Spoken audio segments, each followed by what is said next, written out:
L'associazione ha rappresentato questa drammatica situazione dei minori della formazione professionale in Sicilia a tutte le istituzioni,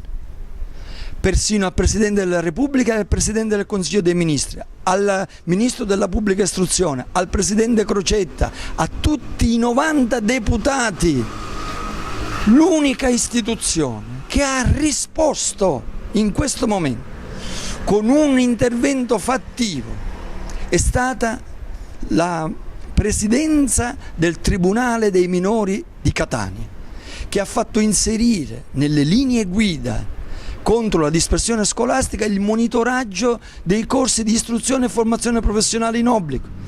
con la denuncia all'ufficio scolastico regionale qualora non venissero attivati questi corsi. Questa sinergia è fondamentale da parte delle istituzioni per recuperare questi ragazzi al loro futuro.